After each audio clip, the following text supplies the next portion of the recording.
사랑하는 성도 여러분, 평안하셨습니까? 오늘은 5월 5일 어린이날인데 묵상훈련을 통해서 여러분들과 함께 수요일 기도회를 함께 드리고자 합니다. 오늘의 말씀의 제목은 가면입니다. 가면. 겉 모양은 그럴듯하게 숨기고 속으로는 다른 생각을 품고 있는 이중적인 생각을 하는 사람들에 대해서입니다.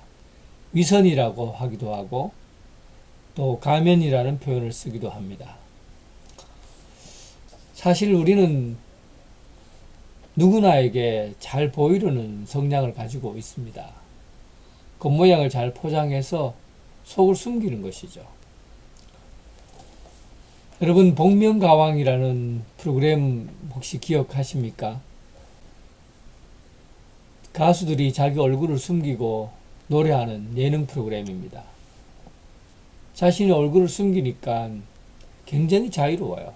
춤을 추는 것도 용기를 내어서 춤을 추고 이상한 말을 하고 행동하는 것도 얼굴을 숨기니까 마음대로 할 수 있는 겁니다.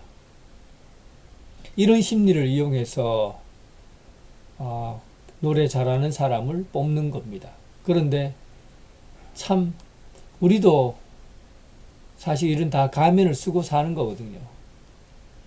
누구나에게 똑같은 모습으로 살 수는 없는 겁니다. 가정에서 생활하는 것과 바깥에서 사람을 대하는 태도가 대부분 다를 수밖에 없어요. 가정에서 있는 그런 생활 태도와 바깥에서 생활하는 것이 똑같다고 하면 문제가 되지 않을까요?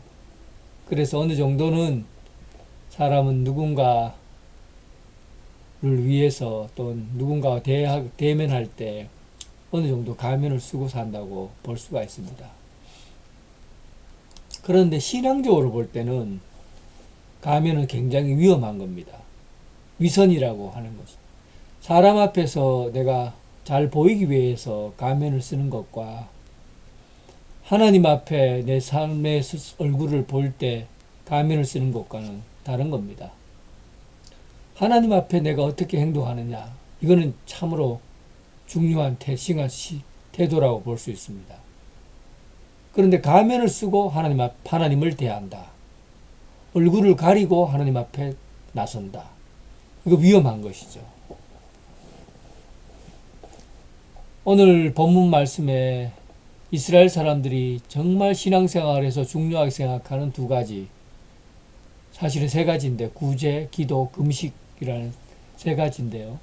오늘은 구제와 기도 생활 가운데 이들이 가지고 있는 위선적인 신앙생활을 한번 살펴보려고 합니다.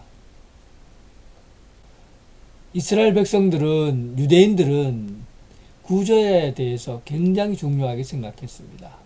선을 쌓는 것, 선한 행위, 이것은 율법에 있어서 아주 중요한 자리라고 볼 수 있어요. 기도 마찬가지죠. 그런데 오늘 이들이 이웃을 돕는 그러한 행동을 볼 때 마치 자기가 다른 사람에게 더 잘 보이려고 하는 행동처럼 비춰질 수 있다는 겁니다.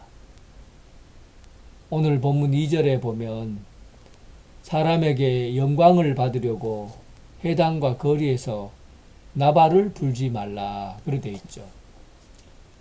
구제할 때 쇼하지 말라는 것입니다. 여러분 그런 거 있잖아요. 남을 돕는데 기업의 이미지나 회사의 이미지 이런 걸 광고하기 위해서 남을 돕는 것이죠. 그러니까 돕는 대상이 진짜 어렵고 힘들어서 그를 돕는 것이 아니라 그건 두 번째 문제고, 진짜 중요한 것은 기업의 이미지 그리고 공동체 이미지, 이런 게 대단히 중요한 것이죠. 그래서 사람들 앞에서 쇼를 하는 겁니다. 돕지 않는다는 것이 아니에요. 돕는 거예요. 돕는데 그 영광을 다 자기가 받으려고 하는 것이죠. 내가 이만큼 열심히 해서 다른 사람을 위해서 열심히 살아가고 있다 하는 것을 광고하기 때문입니다. 참 중요한 이야기라고 생각합니다. 우리가 신앙생활 하다 보면 남에게 잘 보이고 싶은 그런 마음이 있거든요. 또 남이 좀 나를 알아봐 주었으면 하는 생각이 있습니다. 그런데 이것이 다 함정이에요. 남이 날 알아봐 주기 때문에 열심히 하는 것, 남이 날 알아봐 주기 때문에 구제하는 것, 이게 다 함정이라고요. 하나님께서 나를 알아봐 주는 것이 우리가 하나님께 영광을 돌리는 겁니다. 그런데 결국 누가 영광을 받는 겁니까? 자기 스스로 영광을 다 받는 것이죠. 그래서 이웃을 위해서, 가난한 자들을 위해서 우리가 돕는다고 할 때 우리는 그런 행위가 참 중요하고 또 그런 일들을 다른 사람이 알아봐 주었으면 하는 그런 마음이 듭니다. 그래서 구제할 때 자기가 한 일을 드러내려고 하는 거죠. TV를 통해서 광고하려고 그러고 인터넷을 통해서 광고하려고 그러고 또 교회 안에서는 나를 좀 알아봐 달라고 박수치는 자리에 있고 싶어 합니다. 우리는 그렇게 다른 사람이 알아봐 줬으면 좋겠다라는 마음이 사실은 있어요. 없을 수는 없어요. 그러나 중심을 가져야 합니다. 무엇을 위해서 내가 구제하는가 하는 마음의 중심을 잡아야 된다는 것이죠. 다른 사람을 진짜 생각하는 마음에서 구제하는 것과 그렇지 않고 내 이름과 내 영광을 나타내기 위해서 구제하는 것, 이거는 차원이 다른 겁니다. 자식이 부모에게 꽃 한 송이 달아주는 것, 이거 참 중요하지요. 그런데 이 꽃 한 송이 달아주는 그것도 남들 보기 위해서 내가 아버지를 존경하고 있다라는 표시로 하는 것이 아니라 평소에 존경하는 마음을 품고 섬기고 존경해야 되죠. 그렇지 않고 어버이날만 되면 꽃 달아주는 걸 남에게 알리려고 하고, 이런 것은 위선적인 행동이라고 말할 수밖에 없습니다. 마찬가지죠. 하나님 앞에 우리가 이웃에 대해서 구제하고 섬기려고 할 때 가난한 사람을 돕겠다고 하면서 자기 이름을 나타내려고 하면, 자기 자신에게 박수 쳐달라고 하면 하나님 앞에 정당한 행위가 아닌 것입니다. 두 번째, 기도할 때도 마찬가지예요. 오늘은 이 기도에 관해서 제가 중점적으로 말씀을 나누고 싶고 또 여기에 포인트가 있다고 생각합니다. 기도할 때 바리새인들은 경건한 척 했어요. 기도하는 척 했습니다. 그들은 하루에 3번씩 성전을 향해서 가서 기도했습니다. 여러분, 하루에 3번 성전에 가서 기도하는 사람 몇 명 있습니까? 저도 잘 안 됩니다. 근데 하루에 3번씩이나 성전에서 기도했어요. 그리고 철저하게 사람들이 많이 보는 앞에서 두 팔을 벌리고 나는 기도하는 사람입니다 하고 소문을 내고 다녔다는 거죠. 남들 앞에서 내가 경건한 척하고 거룩한 척하는 겁니다. 이것을 주님께서 위선이라고 본 거예요. 이중적인 태도라고 본 겁니다. 가면을 쓰고 있는 거예요. 참으로 하나님 앞에 기도하는 자로 있는 사람은 남에게 알리도록 하는 게 아니라 골방에서 조용히 하나님과 긴밀한 대화를 갖고 기도하는 겁니다. 이런 기도 생활이 진실한 기도 생활이고 또 영적으로 바른 태도라고 말할 수 있습니다. 오늘 위선자들이 하는 태도 중에 중언부언, 이방인과 같이 중언부언하는 태도도 설명되어 있습니다. 중언부언한다는 말은 뜻없는 말을 중얼중얼거리는 것, 뜻없는 기도를 의미합니다. 뜻없는 말을 중얼중얼거리는 기도예요. 그런데 여러분 오해하지 마세요. 중언부언하는 기도라고 했을 때 방언하지 말라는 내용은 아니에요. 방언은 하나님과 영적인 소통이 이루어지고 있는 기도고, 또 내가 뭔가 알지 못하지만 신부스러운 하나님과의 관계가 그 깊숙한 내면에서 이루어지는 것이 바로 방언기도입니다. 방언기도 하지 말라는 게 아니에요. 주문처럼 외우는 겁니다. 아마 그때 당시 바알신을 섬기는 사람들은 자기들 나름대로 기도문이 있었는 것 같아요. 그 기도문은 주문이죠. 주문 똑같은 말을 중얼중얼 거리는 겁니다. 그런데 그것이 얼마나 수다스럽고 아이고 시끄러운지 이 중언부언 기도를 로마의 세네카라는 사람은 신들을 지치도록 하는 기도다. 이런 의미까지 부여했어요. 뜻없이 의미 없이 중얼중얼 거리는 기도, 이런 기도는 외식하는 기도입니다. 내가 남에게 뭔가 하는 것처럼 보이지만 실제로 아무 의미가 없는 것이죠. 8절 말씀에 보면 이런 이들을 본받지 말라. 구하기 전에 너희 아버지께서 아신다. 그런 의미로 설명하고 있습니다. 이들을 본받지 말라 라는 것과 또 구하기 전에 너희 아버지께서 아신다 라고 설명하고 있어요. 이 부분은 중보기도이기보다는 청원기도를 의미합니다. 청원기도는 하나님 앞에 내 소원을 아뢰는 기도죠. 내 소원을 아뢰할 때 솔직하게 단순하게 내 마음을 가지고 기도하라는 겁니다. 이중적인 태도로 기도하지 말라는 거예요.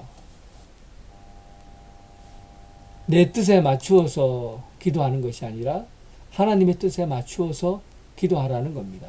그래서 골방에 들어가 문을 닫고 기도해라. 그렇게 되어 있죠.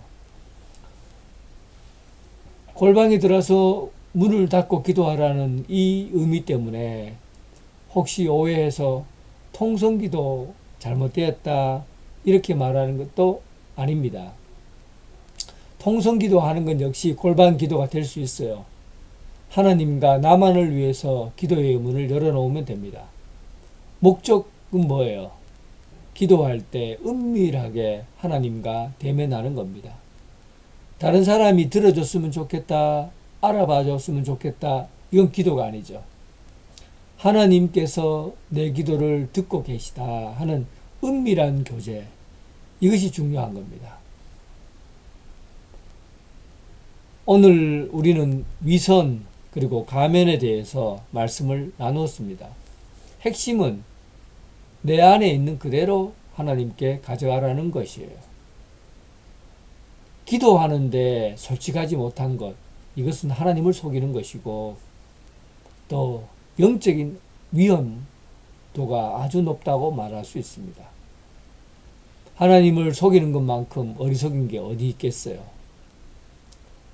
그래서 우리는 단순하게 살아야 합니다. 신앙생활은 어떻게 보면 복잡하기보다는 단순한 거예요. 기도도 복잡하기보다는 단순하다고 말할 수 있어요.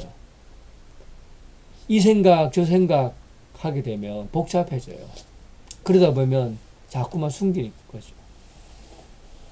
예수님도 어린아이와 같이 순진하게 단순하게 그리고 살라고 말씀을 하셨어요. 어린아이처럼 단순하게 행동하라는 거죠.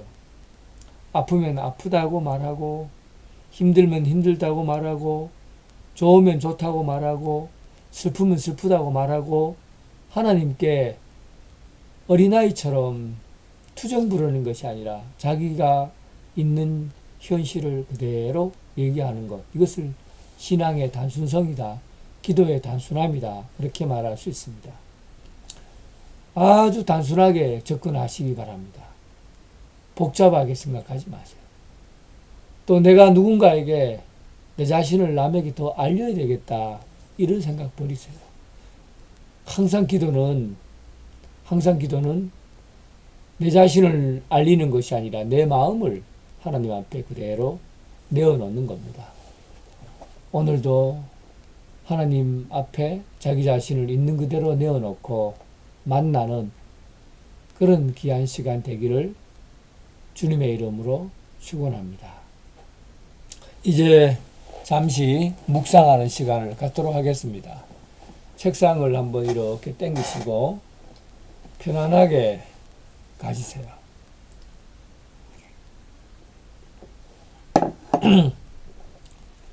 찬송가는 364장입니다. 먼저 기도, 하나님 성령님께서 이 시간 함께 해주십시오라는 기도를 드리겠습니다. 성령님, 오늘 이 시간 함께하여 주셔서 이곳에 임재하여 주옵소서. 성령님, 이곳에 임재하여 주셔서 말씀하여 주옵소서. 찬송가 364장 함께 부르겠습니다.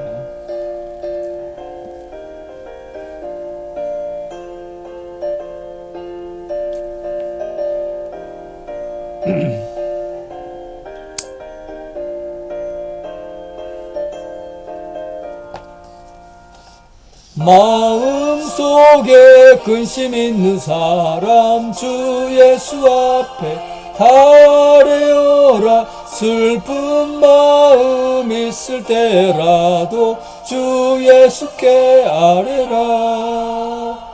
주 예수 앞에 달래어라. 주 우리의 친구니 무엇이나 근심하지 말고 주 예수께 아뢰라. 눈물 나며 기쁜 한숨 쉴 때 주 예수 앞에 달래어라. 은밀한 죄 내게 있더라도 주 예수께 아뢰라. 주 예수 앞에 달래어라. 주 우리의 친구니 무엇이나 근심하지 말고 주 예수께 아뢰라. 간주.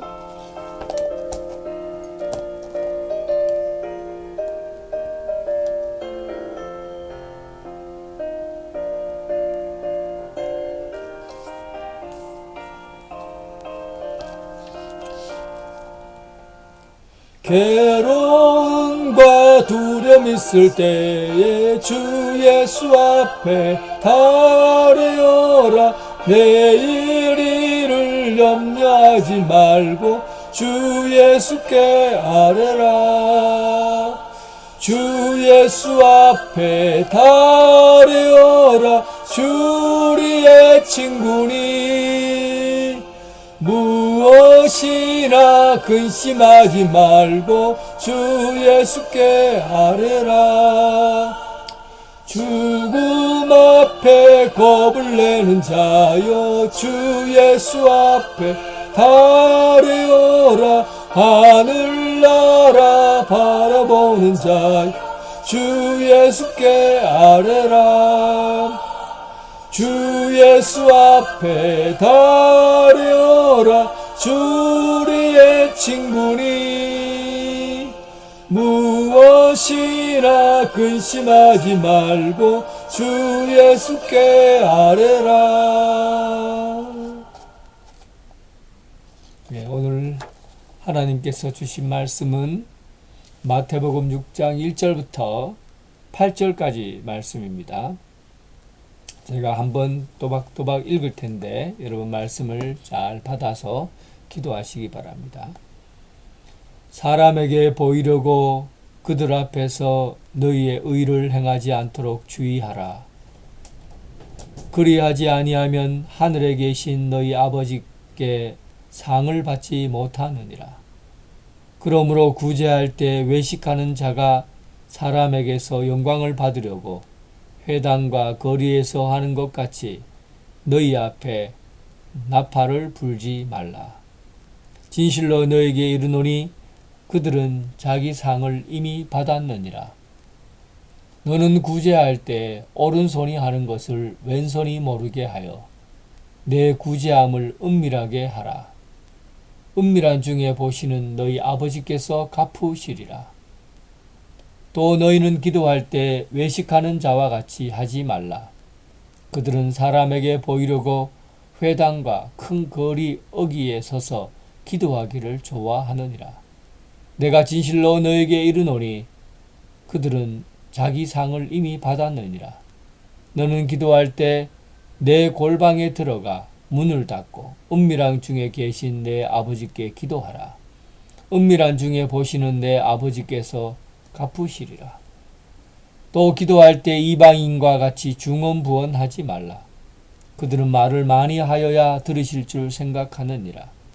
그러므로 그들을 본받지 말라.